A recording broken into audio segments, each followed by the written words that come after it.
জয় শ্রীকৃষ্ণা, রাধে রাধে বন্ধুরা। আমি প্রিয়াঙ্কা আর চলে এসেছি আজ আবার একটি আমার নিত্যদিনের পূজার ভ্লগ নিয়ে। তো বন্ধুরা দেখো, আজ আমি এই ফুলগুলি ভগবানের চরণে অর্পণ করব। এখানে বিভিন্ন ধরনের জবা ফুল আছে, আর এই যে স্থলপদ্ম, লাল জবা, সাদা টগর, নীলকণ্ঠ ফুল, গোলাপি রঙের জবা আছে, তুলসী পাতা আছে, বেল পাতা, ধুত্রা ফুল, আর এই দেখো এর নিচে কিন্তু আছে পুরো শিউলি ফুল। তো এই ফুলগুলো দিয়ে আমি আজ ভগবানের চরণে ভগবানকে অর্পণ করব ফুলগুলো। তো সকালে গোপাল সেবা দিয়েছিলাম, তো কিছু ফুল আমি গোপালের চরণে অর্পণ করেছিলাম, সেগুলো এখন দুপুরে পুজো দিতে এসে আমি আগে তুলে নিলাম। তো প্রথমেই আমি গোপাল সোনাকে স্নান করিয়ে নেব। তো প্লেন ওয়াটারের মধ্যে একটু গঙ্গা জল, রোজ ওয়াটার, অগরু দিয়ে দিলাম, আর দিয়ে দিচ্ছি একটু ফুল, আর দিয়ে দেবো একটু তুলসী পাতা।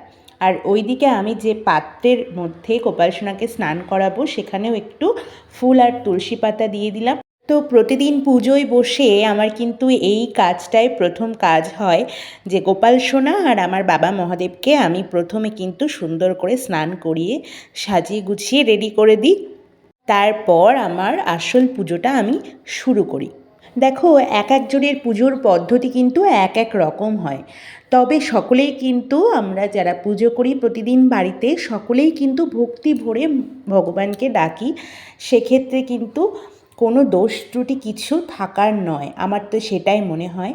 আর এখানে আমি গোপাল সোনাকে প্রথমে স্নান করিয়ে দিলাম, আর এই যে এখন একটু জল শঙ্খ দিয়ে স্নান করিয়ে দিচ্ছি, যেহেতু আমার গোপাল সোনা জল শঙ্খ দিয়ে স্নান করতে খুব ভালোবাসে।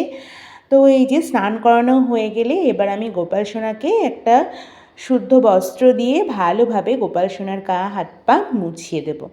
তো দেখো বন্ধুরা, ঈশ্বরকে যদি কেউ মন প্রাণ দিয়ে ডাকে, তাকে মন থেকে যদি কেউ মানে, তাহলে কিন্তু তিনি ভক্তের ডাকে সাড়া না দিয়ে থাকতেই পারেন না। এর বহু প্রমাণ আমাদের সমাজে আছে বা আমরা শুনেছি, আবার আমি কিন্তু আমার নিজের জীবনেও এর অনেক প্রমাণ পেয়েছি। তো দেখো বন্ধুরা, গোপাল সোনাকে স্নান করিয়ে আমি কিন্তু সুন্দর করে গোপাল সোনাকে একটু একটু করে সাজিয়ে দিচ্ছি।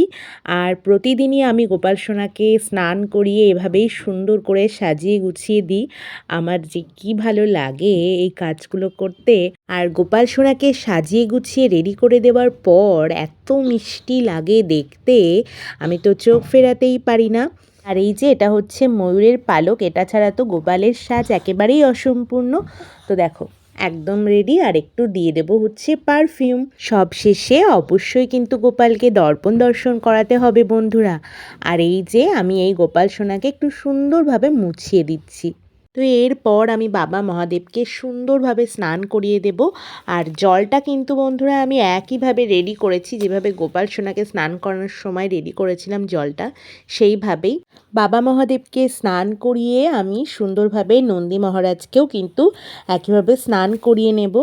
আর এই যে চন্দন বেটে রেখেছিলাম, আমার সমস্ত আরাধ্য দেবতাদেরকে আমি চন্দনের স্পর্শ দিয়ে দেব। তো বন্ধুরা, এরপর আমি সমস্ত দেবতাদের চরণে ফুল অর্পণ করব। যেটা আমি প্রথমেই করব সেটা হচ্ছে মা লক্ষ্মীর এই ঘরটাকে সুন্দর করে ফুল দিয়ে সাজিয়ে দেবো। জানো তো বন্ধুরা, আমার এই ঠাকুর ঘরটা আমার মানসিক শান্তির একটা অন্যতম স্থান। আমার মন যদি কোনো দিনও কোনো কারণবশত একটু অশান্ত থাকে, তো আমি এই ঠাকুর ঘরে এসে যখন বসি এবং আমার আরাধ্য দেবতাদের মুখগুলোর দিকে যখন তাকিয়ে থাকি, কেন জানি না আমার মনে হয় আমার অশান্ত মনটা অনেক অংশেই কিন্তু শান্ত হয়ে গেছে। আমি ফিল করতে পারি যে আমার ঈশ্বরের আশীর্বাদ তো সবসময় আমার সঙ্গে আছে। তাহলে আমার মন কেন অশান্ত থাকবে? আপনা আপনি কিন্তু আমার মনটা অনেক শান্ত হয়ে যায়। জানো তো বন্ধুরা, আমাদের বাড়িতে যখন কেউ বেড়াতে আসে বা ঘুরতে আসে, তখন এই ঠাকুর ঘরে আসলে কিন্তু সে প্রথমে এই কথাটাই বলে যে তোমার ঠাকুর ঘরটা কী সুন্দর লাগছে, কী সুন্দরভাবে তুমি সুন্দর করে ঠাকুরগুলোকে সাজিয়ে গুছিয়ে রেখেছো, খুব সুন্দর। এই কথাটা যখন নিজেও শুনি না, তখন আমারও খুব ভালো লাগে। আমার বিয়ের পর যখন প্রথম বউ হয়ে এই বাড়িতে এসেছিলাম, সেই সময় আমার শাশুড়ি মার সিংহাসনেও কিন্তু অনেক ঠাকুর দেবতাই ছিলেন।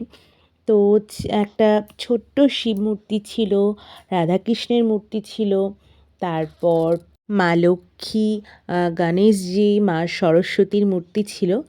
আর আমি নতুন করে মা কালীর মূর্তি রেখেছি, যেহেতু আমার হাজব্যান্ড মা কালীর ভীষণ ভক্ত। সব সময় আপদে বিপদে পথে ঘাটে যেখানেই মানে ও সব সময়ই মা কালীকে ডাকতে থাকে, সমস্ত কাজেই ও মা কালীকে আগে স্মরণ করে।